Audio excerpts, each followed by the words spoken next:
Doctor ortho Ayurvedic oil and capsule. अब दर्द भी घुटने टेकेगा। केंद्रीय मंत्री शिवराज सिंह चौहान ने लोकसभा में पेश किया जी राम जी बिल पेश होते ही विपक्ष ने किया जबरदस्त हंगामा। प्रियंका गांधी बोली नाम बदलने की सनक। थाईलैंड से दिल्ली लाया गया गोवा अग्निकांड का गुनहगार। लूथरा ब्रदर्स के दिल्ली पहुंचते ही गोवा पुलिस ने किया गिरफ्तार। अग्निकांड के बाद थाईलैंड भाग गए थे लूथरा ब्रदर्स। बिहार के मुख्यमंत्री नीतीश कुमार ने ऊर्जा विभाग के अंतर्गत Bihar state power company limited और अनुषंगी कंपनियों में नवचयनित 2390 अभ्यर्थियों को दिया नियुक्ति पत्र। विद्युत भवन स्थित स्टेट लोड डिस्पैच सेंटर का भी किया निरीक्षण। नेशनल हेराल्ड केस में सोनिया राहुल गांधी को बड़ी राहत। ईडी की चार्जशीट पर राउज एवेन्यू कोर्ट का सुनवाई से इनकार। कांग्रेस ने मोदी सरकार पर बोला हमला, कहा ईडी सरकार के इशारे पर सोनिया राहुल को किया था फ्रेम। गोड्डा सांसद निशिकांत दुबे को झारखंड हाईकोर्ट से राहत। गौ तस्करी से जुड़े आपराधिक मामले में देवघर में दर्ज केस में क्लीन चिट। अदालत ने माना कानून का हुआ दुरुपयोग। 2023 में एक व्यक्ति से मारपीट का था आरोप।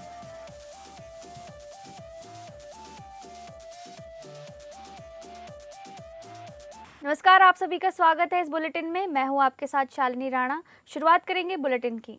लोकसभा में मंगलवार को उस वक्त भारी हंगामा हो गया जब केंद्रीय मंत्री शिवराज सिंह चौहान ने विकसित भारत गारंटी फॉर रोजगार एंड आजीविका मिशन ग्रामीण सदन में पेश किया। जिसे विपक्ष जी राम जी बिल कह रहा है। बिल पेश होते ही कांग्रेस समेत विपक्षी दलों ने तीखा विरोध शुरू कर दिया और सदन की कार्यवाही बाधित हो गई। सरकार का कहना है कि ये बिल ग्रामीण रोजगार और आजीविका को मजबूती देने से जुड़ा है, जबकि विपक्ष इसे मौजूदा योजनाओं का नाम बदल लेने की कोशिश बता रहा है। मनरेगा को खत्म करने के लिए लाए गए बिल पर संसद में चर्चा के दौरान कांग्रेस ने नए बिल का बड़ा विरोध किया। कांग्रेस नेता प्रियंका गांधी ने संसद में विकसित भारत गारंटी फॉर रोजगार और आजीविका मिशन ग्रामीण यानी वीबी जी राम जी बिल 2025 का विरोध किया है। ये विधेयक मौजूदा मनरेगा कानून की जगह लेने वाला है। कांग्रेस सांसद प्रियंका गांधी ने बिल का विरोध करते हुए कहा, इस विधेयक को पुनर्स्थापित करने पर अपनी सख्त आपत्ति दर्ज करना चाहती हूँ। नए बिल से रोजगार का कानूनी अधिकार कमजोर हो रहा है। प्रियंका गांधी ने कहा, हर योजना का नाम बदल लेने से जो सनक है ये समझ में नहीं आती है। जब ये किया जाता है तो सरकार को पैसे खर्च करने पड़ते हैं। ये विधेयक वापस लिया जाना चाहिए और सरकार को नया विधेयक पेश करना चाहिए। इस बिल को स्थायी समिति पास भेजा जाना चाहिए। कोई भी विधेयक किसी की निजी महत्वाकांक्षा, सनक और पूर्वाग्रहों के आधार पर न तो पेश होना चाहिए और न ही पास होना चाहिए। ग्राम सभाओं को इस योजना की मांग की जमीनी परिस्थितियों के आधार पर तय करने का पूरा अधिकार दिया जाता था। आज वो अधिकार कमजोर किया जा रहा है। सर जो हमारे संविधान की जो मूल भावना है कि हर एक व्यक्ति के हाथों में शक्ति होनी चाहिए, वही मूल भावना पंचायती राज में है और उस मूल भावना के विरोध है ये जो अधिनियम जो ये विधेयक आ रहा है।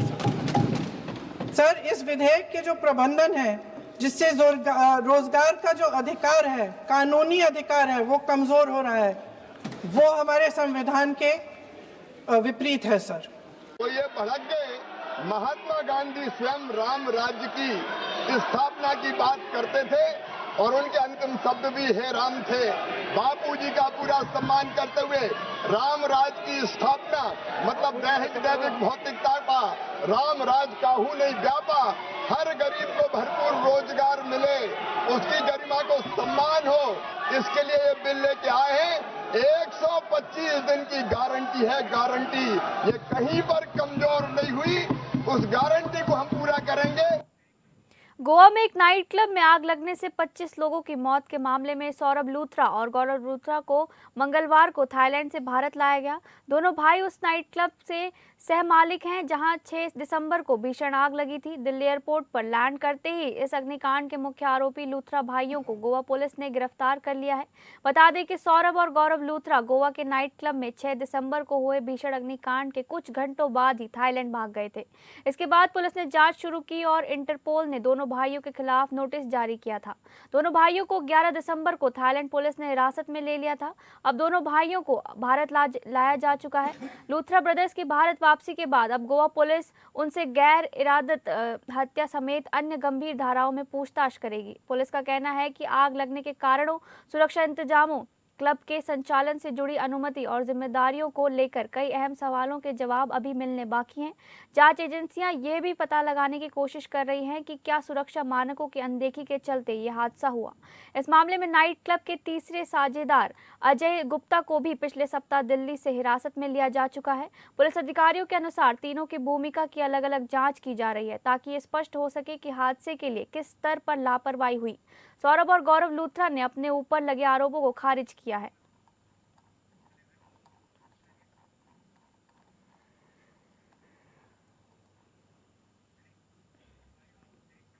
नेशनल हेराल्ड से जुड़े मनी लॉन्ड्रिंग के मामले में राउज एवेन्यू कोर्ट ने ईडी द्वारा दाखिल चार्जशीट संज्ञान लेने से इनकार किया है। बता दें कि कोर्ट के इस कदम से सोनिया, राहुल समेत 7 को बड़ी राहत मिली है। इस मामले में कोर्ट ने कहा कि ईडी चाहे तो जांच जारी रख सकती है। प्रवर्तन निदेशालय यानी ईडी ने अपनी चार्जशीट में सोनिया गांधी, राहुल गांधी, सैम पित्रोदा, सुमन दुबे, सोनल भंडारी, यंग इंडियन और डोटेक्स मर्चेंडाइज प्राइवेट लिमिटेड को नामजद किया था। हालांकि ईडी की जांच पर कांग्रेस की दलील थी कि ये राजनीतिक बदले की कार्यवाही है, जबकि ईडी का दावा है कि ये एक गंभीर आर्थिक अपराध है जिसमें फर्जीवाड़े और मनी लॉन्ड्रिंग के सबूत मिले हैं। ईडी ने एसोसिएटेड जर्नल्स एजेएल की 2000 करोड़ से अधिक संपत्तियों को गलत तरीके से हड़पने का आरोप लगाया था। राजनीतिक हलकों में इस बैठक को आने वाले संभावित मंत्रिमंडल विस्तार से भी जोड़कर देखा जा रहा है। खरमास के बाद मंत्रिमंडल विस्तार की चर्चाएं तेज हैं और माना जा रहा है कि सरकार और संगठन दोनों स्तर पर संतुलन साधने की कोशिश की जा सकती है। संगठन में बदलाव के बाद सरकार में भी नए चेहरों को जगह मिलने की अटकलें हैं। ऐसे में ये बैठक सरकार के भीतर कामकाज का आकलन करने का एक अवसर भी हो सकती है। सूत्रों के अनुसार भारतीय जनता पार्टी संगठनात्मक बदलाव के बाद जातीय और क्षेत्रीय समीकरणों को साधने की दिशा में भी आगे बढ़ सकती है। ऐसे संकेत मिल रहे हैं कि आने वाले समय में सरकार के स्तर पर भी संतुलन बनाने की कोशिश की जाएगी ताकि राजनीतिक और सामाजिक समीकरण मजबूत किए जा सके। इस बैठक से ये भी साफ हो सकता है कि सरकार किन क्षेत्रों को अगले कुछ महीनों में प्राथमिकता देने जा रही है। लोकहित से जुड़े मुद्दों पर तेज फैसले, लंबित परियोजनाओं को गति और अधिकारियों की जवाबदेही तय करना इस बैठक का प्रमुख उद्देश्य माना जा रहा है।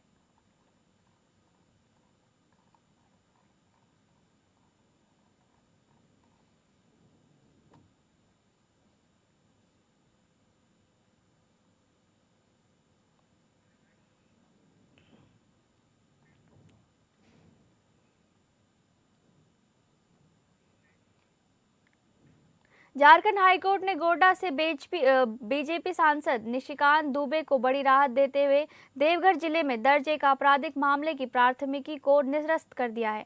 इस दौरान अदालत ने सांसद के पक्ष में फैसला सुनाते हुए जिले के मनोहर थाना क्षेत्र में गौ तस्करी के आरोप में एक व्यक्ति से मारपीट मामले पर अपना फैसला सुनाया है। इस कड़ी में हमारी संवाददाता तृप्ति ने हाईकोर्ट परिसर से इस पूरे मामले से संबंधित सुनवाई पर जानकारी दी है। जी हाँ, आपको बताना चाहेंगे हमारी इस रिपोर्ट में के चौधरी की अदालत में जो फैसला हुआ है उस फैसले के बारे में। सांसद निशिकांत दुबे के खिलाफ ये आरोप था कि देवघर जिले के मनोहर थाना क्षेत्र में उन्होंने साल 2023 में एक व्यक्ति को बांग्लादेशी घूसपैठ बताते हुए उसके साथ मारपीट की और सांसद ने उसके बाद उसके बैल को भगा दिया और उसे पुलिस के हवाले कर दी, जिसके बाद कानूनी प्रक्रिया हुई और कानून ने उनके खिलाफ प्राथमिकी दर्ज की थी। उसी प्राथमिकी की बात करेंगे हम तो उस प्राथमिकी के खिलाफ जो याचिका थी, उस प्राथमिकी को चुनौती देते हुए याचिका दायर की थी निशिकांत दुबे ने हाईकोर्ट में, जहां उनके पक्ष में फैसला सुनाते हुए अदालत ने ये माना कि कानूनी जो प्रक्रिया थे उस वक्त जो ठोस कार्रवाई की जानी थी वो ठोस कार्यवाही नहीं की गई और कानून का जो दुरुपयोग किया गया सांसद निशिकांत दुबे के खिलाफ, ये जो आरोप था निशिकांत दुबे का, उसे स्वीकार किया गया। आपको जानकारी देना चाहेंगे कि निशिकांत दुबे का क्या कहना था। दरअसल उनका ये कहना था व्यक्ति को उन्होंने मारा या पीटा, दरअसल उनका यह कहना था कि उनके क्षेत्र में, देवघर के क्षेत्र में, मनोहरपुर थाना क्षेत्र की बात करें तो उस क्षेत्र में बैल की काफी ज्यादा खरीद बिक्री की जाती थी और तस्करी की जाती थी, जिसके खिलाफ उन्होंने आवाज उठाई। बांग्लादेशी घुसपैठ जो उन्होंने कहा कई घुसपैठ वहां पर जो है सो बैल और गाय की तस्करी करते थे, इसी के खिलाफ उन्होंने ये कार्रवाई की थी। हालांकि उनकी कार्रवाई को पलटकर उन्हीं के खिलाफ कानून का दुरुपयोग कर उनके खिलाफ प्राथमिकी दर्ज की गई। तो जो आपराधिक कार्रवाई के लिए उनके खिलाफ जो केस चला था उसे निरस्त करने का फैसला हाईकोर्ट ने लिया और सांसद दुबे को, निशिकांत दुबे को इस पूरे मामले से अब राहत मिल चुकी है। फिलहाल हमारे सहयोगी दीपक के साथ एपीएन न्यूज से मैं तृप्ति राज्य से नमस्कार। बिहार के मुख्यमंत्री नीतीश कुमार ने विद्युत भवन में आयोजित कार्यक्रम में ऊर्जा विभाग के अंतर्गत Bihar state power holding company limited एवं अनुषंगी कंपनियों में नव चयनित 2390 अभ्यर्थियों को नियुक्ति पत्र प्रदान किया। इसमें 1810 तकनीशियन, 512 पत्राचार, लिपिक तथा 68 भंडार सहायक कर्मी शामिल हैं। मुख्यमंत्री ने सांकेतिक रूप से 3 अभ्यर्थियों सन्नी साकेत, आशुतोष कुमार और मोहित कुमार भट्ट को नियुक्ति पत्र प्रदान किया। कार्यक्रम के दौरान मुख्यमंत्री ने कहा कि आज नियुक्ति पत्र पाने वाले सभी अभ्यर्थियों को मैं बधाई एवं शुभकामनाएं देता हूं। आप सभी से उम्मीद करता हूं कि पूरे मेहनत और लगन से काम करेंगे तथा बिहार को और आगे बढ़ाएंगे। उन्होंने कहा कि हम लोगों के द्वारा शुरू से ही युवाओं को सरकारी नौकरी एवं रोजगार उपलब्ध कराया जा रहा है। वर्ष 2005 से वर्ष 2020 के बीच 8 लाख से अधिक युवाओं को सरकारी नौकरी दी गई है। वर्ष 2020 में 7 निश्चय 2 के तहत 10 लाख नौकरी एवं 10 लाख रोजगार देना तय किया गया था, जिसके तहत हम लोगों ने 10 लाख नौकरी एवं 40 लाख रोजगार यानी कुल 50 लाख नौकरी एवं रोजगार उपलब्ध कराए थे। अब हमने तय किया है कि अगले 5 वर्ष में इसका 2 गुना यानी 1 करोड़ नौकरी एवं रोजगार उपलब्ध कराएंगे। सरकार इस पर तेजी से काम कर रही है। कार्यक्रम के दौरान मुख्यमंत्री के समक्ष राज्य के पंपड़ स्टोरेज प्रोजेक्ट के अधिष्ठापन के लिए MOU पर हस्ताक्षर किया गया। मुख्यमंत्री ने नियुक्ति पत्र वितरण कार्यक्रम के पूर्व विद्युत भवन स्थित स्टेट लोड डिस्पैच सेंटर का निरीक्षण किया।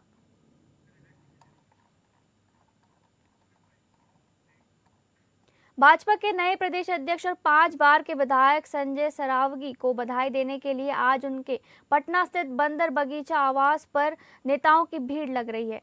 दिन भर बधाई देने वालों का आना जाना जारी रहा। उप मुख्यमंत्री सम्राट चौधरी और राज्य मंत्री विजय सिन्हा भी उनके आवास पहुंचे।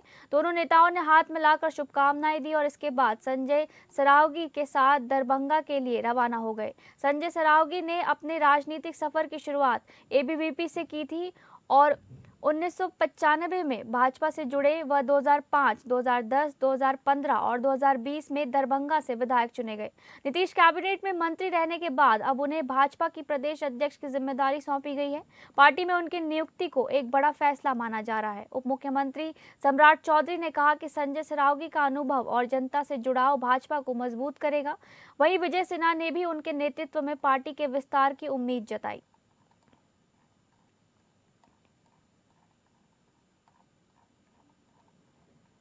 हम लोग पार्टी को मां के समान मानते हैं और पूरा कैसे सरकार से संगठन का समन्वय रहे और कैसे पार्टी और आगे बढ़े, इसके लिए निश्चित रूप से हम काम करेंगे। और पार्टी के केंद्रीय नेतृत्व ने जो मुझ पर विश्वास किया है, उस विश्वास पर हम लोग अक्षरशः खरा उतरने का प्रयास करेंगे। बहुत बहुत आभार। हमारे नेता आदरणीय नितिन नवीन जी राष्ट्रीय कार्यकारी अध्यक्ष बने। बड़ा दिन बिहार के लिए, बिहार के कार्यकर्ताओं के लिए, देश के कार्यकर्ताओं के लिए, कि ये भारतीय जनता पार्टी में ही संभव है कि एक छोटा सा कार्यकर्ता भी देश के शीर्ष स्तर पर पहुंच सकता है। ये भारतीय जनता पार्टी में ही संभव है और पार्टी यह करके दिखाती है। मुझे इतना बड़ा दायित्व पार्टी ने सौंपा है। हम लोग ईमानदारी पूर्वक पार्टी को और मजबूत कैसे किया जाए और सरकार से कैसे समन्वय बनाकर कैसे पार्टी आगे बढ़े, इसके लिए प्रयास करेंगे। पनवेल में आगामी महापालिका चुनाव को लेकर महायुति के तहत चुनाव लड़ने को लेकर भाजपा और शिवसेना में सकारात्मक चर्चा चल रही है। ये जानकारी पनवेल के भाजपा विधायक प्रशांत ठाकुर ने दी। विधायक ठाकुर ने बताया कि राज्य भर में स्थानीय स्वराज्य संस्थाओं विशेषकर महापालिका चुनाव की घोषणा हो चुकी है। वरिष्ठ नेताओं द्वारा स्थानीय स्तर पर आपसी चर्चा कर निर्णय लेने के निर्देश दिए गए हैं। इसके तहत ये तय किया गया है कि कौन सी सीटें भाजपा लड़ेगी और कौन सी शिवसेना लड़ेगी।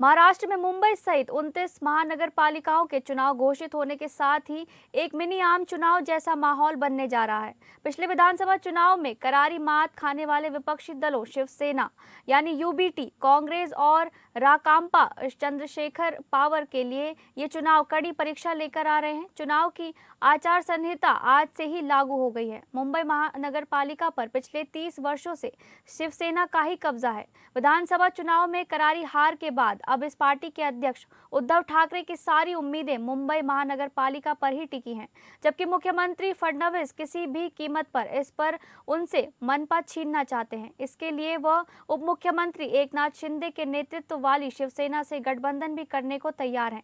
लेकिन वही शिंदे के प्रभाव वाले ठाणे जिले में स्थित कई महानगर पालिकाओं में भाजपा शिंदे से भी तगड़ा मोलभाव करने से नहीं चूकेगी।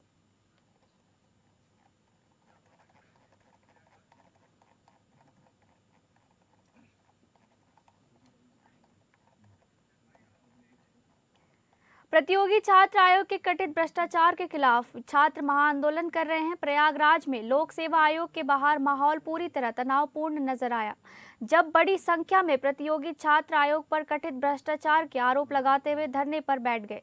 छात्रों ने जमकर नारेबाजी की और आयोग से जवाबदेही की मांग की। धरना बढ़ता देख पुलिस ने मौके पर पहुंचकर छात्रों को वहां से हटाया, लेकिन इसके बावजूद छात्र दोबारा इकट्ठा होने लगे। हालात को देखते हुए लोक सेवा आयोग के आसपास के पूरे इलाके को छावनी में तब्दील कर दिया गया है। सुरक्षा के लिए भारी पुलिस बल के साथ आरएफ के जवान भी तैनात किए गए हैं। स्थिति पर कड़ी नजर रखने के लिए ड्रोन कैमरों से पूरे क्षेत्र की निगरानी की जा रही है। प्रदर्शनकारी छात्रों का कहना है कि वे आयोग में व्याप्त कथित भ्रष्टाचार के खिलाफ आज महाआंदोलन कर रहे हैं।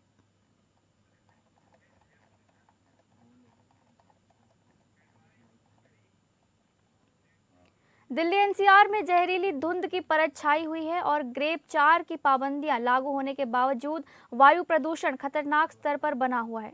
केंद्रीय प्रदूषण नियंत्रण बोर्ड यानी सीपीसीबी के अनुसार राजधानी का औसत एयर क्वालिटी इंडेक्स 427 दर्ज किया गया है, हवा की गंभीर श्रेणी में रखा गया है। इससे पहले सोमवार शाम 4 बजे औसत AQI 427 रिकॉर्ड किया गया। हालांकि कल से आज राजधानी के औसत AQI में कुछ सुधार हुआ है। राजधानी के ज्यादातर इलाकों में AQI 400 के आसपास बना हुआ है। आनंद विहार में AQI 410, बवाना में 401, बुराड़ी में 377, चांदनी चौक में 383, ITO में 401, जहांगीरपुरी में 428, मुंडका में 425, नजफगढ़ में 360 और नरेला में 387 रिकॉर्ड किया गया है, जो हवा की गंभीर श्रेणी में आता है। इसके अलावा दिल्ली से सटे नोएडा में 337, ग्रेटर नोएडा में 447, गाजियाबाद में 444, गुरुग्राम में 345 और फरीदाबाद में AQI सबसे कम 211 दर्ज किया गया है।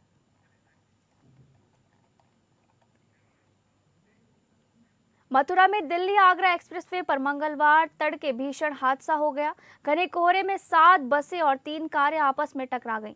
इसके बाद वाहनों में आग लग गई। सूचना पाते ही इलाके की पुलिस और जिला प्रशासन मौके पर पहुंच गए। अभी तक जानकारी के अनुसार 4 लोगों के मरने की खबर है। 50 से अधिक लोग घायल हुए हैं। काफी संख्या में यात्री परेशान हैं।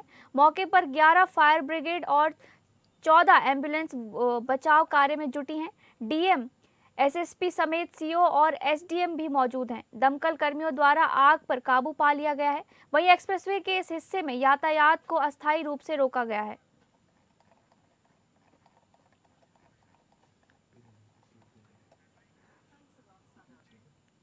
सूरजपुर जिले के गुही वन परिक्षेत्र में एक बाघ की संदिग्ध हालत में मौत हो गई। बाघ के शरीर पर चोट के निशान मिलने से हमले की आशंका जताई जा रही है। घटना के बाद वन विभाग में हड़कंप मचा हुआ है और पूरे मामले की जांच शुरू कर दी गई है।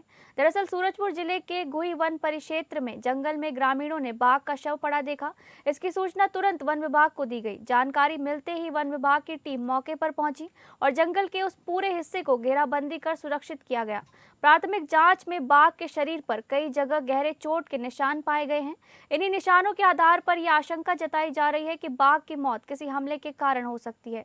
हालांकि वन विभाग की ओर से अभी किसी निष्कर्ष की आधिकारिक पुष्टि नहीं की गई है।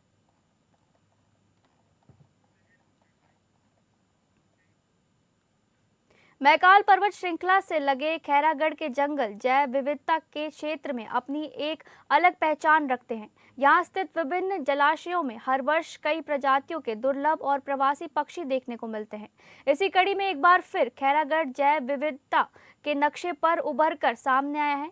करीब 5 वर्षों बाद छत्तीसगढ़ में खैरागढ़ के रूसे जलाशय में दुर्लभ स्टेपे गल पक्षी देखा गया है। पक्षी विज्ञानी का कहना है कि स्टेपे गल एक प्रवासी पक्षी है जो समुद्री तटों पर पाया जाता है। बहुत कम अवसरों पर यह भारत के मध्य क्षेत्र जैसे मध्य प्रदेश और छत्तीसगढ़ में दिखाई देता है।